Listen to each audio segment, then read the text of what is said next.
All those people are standing by ready to go and getting all that worked, get it prepared.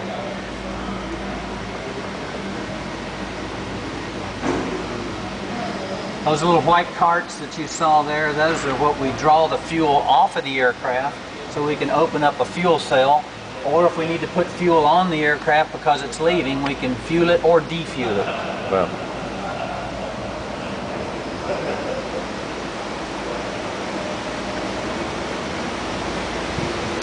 Presently here in Bay 2, we have a third party. It's called North American. Right. And we do third party work too to also try to increase our revenue because times have been a little bit hard in the airline industry. Yes. Looking for a way to get through. This is also one of our drop-in hangars. Looks like we just pushed a 777 out of here. Explain the floor system, how the floor falls away for the gear swing. Right. This elevator you see behind me and the two up here where the main gears are. Yes. Whenever we do work on your landing gear, the FAA says you've got to swing the gear, meaning you have to operate it. So we can put it up on jacks, the aircraft. Yes. Then we can lower the elevators. Now the gear will clear the floor and we can retract the gear and extend the gear. Right.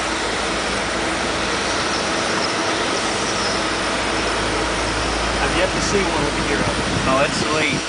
I never get tired of watching them swing the gear with it sitting on jacks. Oh, that's awesome.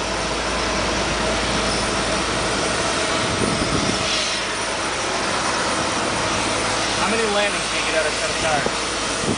Yeah, it depends on the pilots, obviously, but about 25, 30.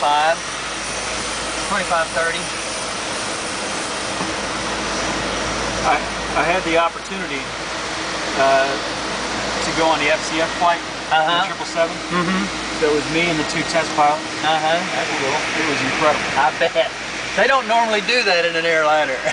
Yeah, we dumped fuel. We shut down each engine at different times.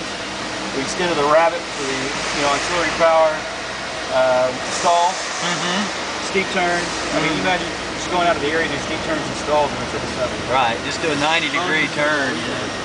Now these docks that you see here to my left are our older docks, and we were hanging them from the ceiling. Again, we were trying to keep the floor clean. Right. But we figured out that sometimes they have issues and it's really hard to move it.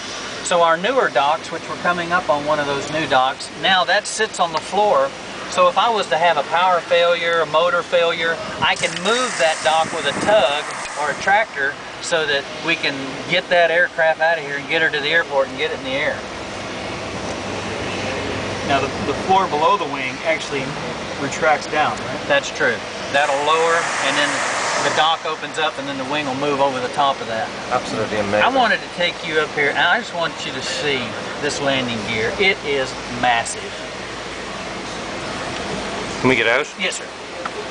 You come around behind the car. I want you to be very careful where you're stepping. We usually don't let, because we have a small group. I hate for someone to slip. What I want you to see is the magnitude of this thing. Yes, you're fixing to walk under our largest aircraft that we have in our fleet. The total approximately 200 feet.